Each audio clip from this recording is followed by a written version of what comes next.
This will be for the con exercise, graph interpretation, word problems. So before I read the write-up, let's go over some of the features here. Okay, so for the y-intercept, remember that if you have a graph, the left-right axis is the x-axis, and the up-down axis is the y-axis.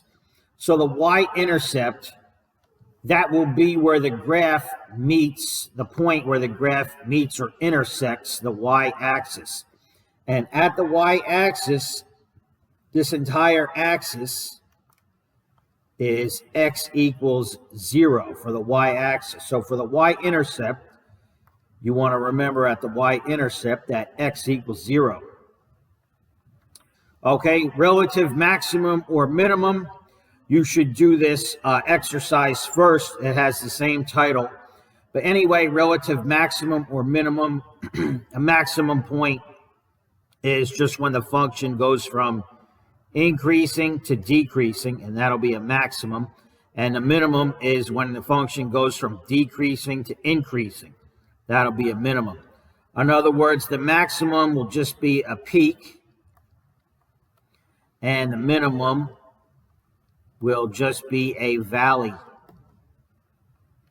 Okay, finally, for the increasing or decreasing slope,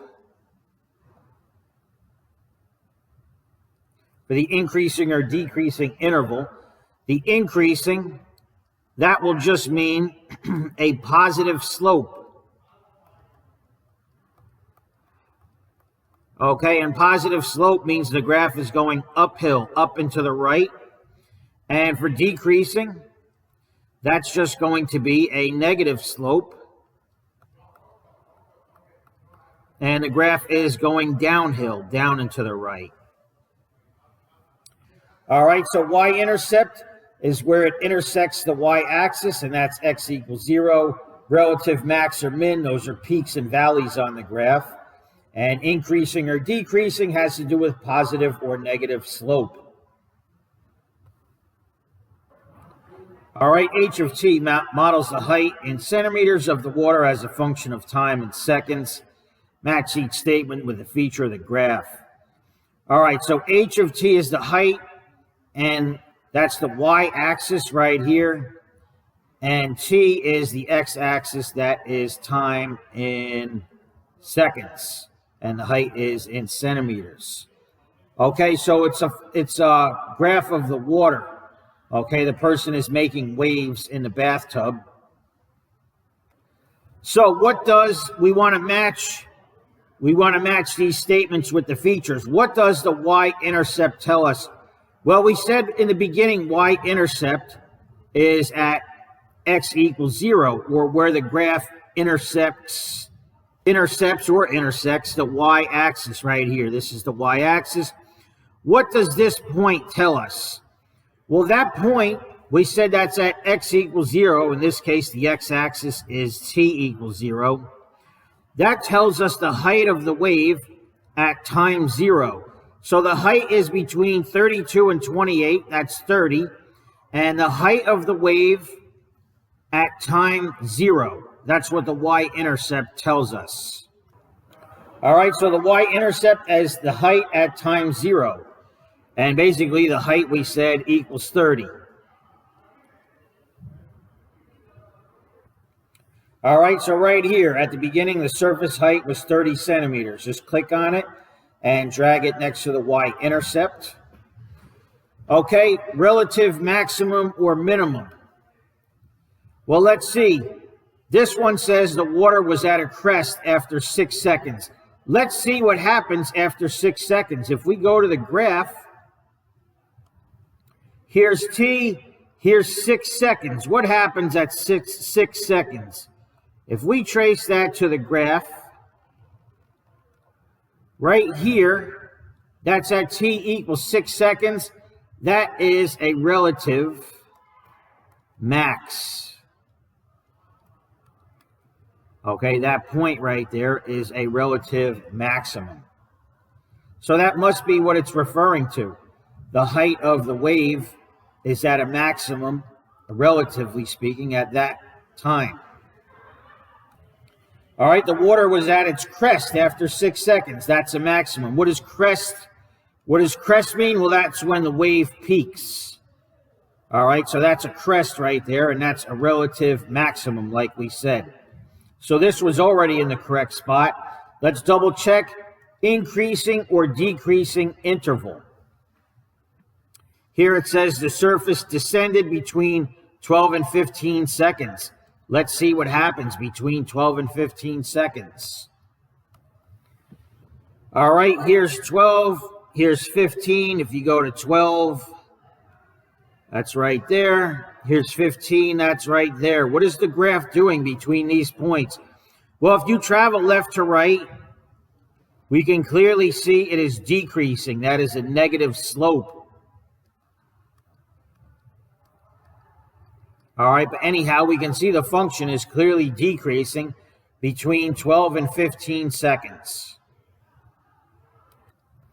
All right, in other words, the surface descended. That means the height of the wave decreased. All right, so all of these are in the correct position.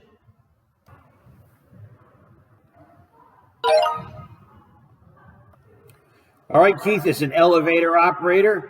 A of T models Keith's altitude in meters relative to the ground as a function of time in minutes.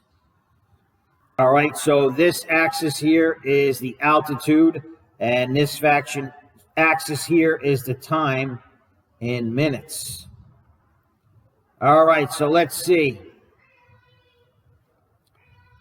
We will check each statement. Okay.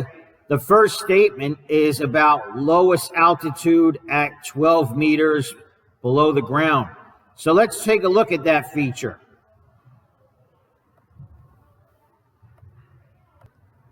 All right, 12 meters, this is the altitude. Here's 12 meters below the ground because it's negative 12. And this portion of the graph right there, that is a minimum. Okay, it's a relative minimum, but it is also an absolute minimum. All right, we'll check and see which one they asked for. But it is both a relative and an absolute because it's decreasing and increasing. That makes it relative, and absolute is the absolute minimum point on the graph. So it's either one of these two for the negative 12. All right, so this is correct. Lowest altitude, that's a relative minimum. And the only thing I didn't cover at the beginning, the positive or negative interval. Okay, positive is when the function is, let's say you're looking at the x-axis. Okay, you're at the x-axis. Positive is when the function is above the x-axis. Okay, and negative is when the function is below the x-axis. So this positive or negative interval is related to the x-axis.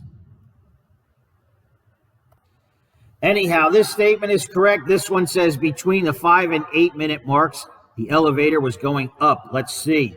Between the 5 and 8 minute marks, this is the time t. Here's 5. Here's 8. So between these marks, what is the graph doing? Well, at 5, we're right there. And at 8, we're right there. What is the graph doing between these 2 points? Well, clearly, it has a positive slope. All right, that is a positive slope. And that graph, as a result, is increasing. All right, so that's going from 5 to 8. The graph is increasing. Between 5 and 8, the elevator was going up. That's increasing. Click on it and drag it down. All right, last one. Between 6.5 and 10, Keith was above the ground. Let's see. At time t, here's 6.5 and here's 10. So between those 2 points, what is the graph doing? Well, clearly, the graph is above the x-axis. You can see the x-axis here in this section. The graph is always positive. So in this interval, the graph is just positive.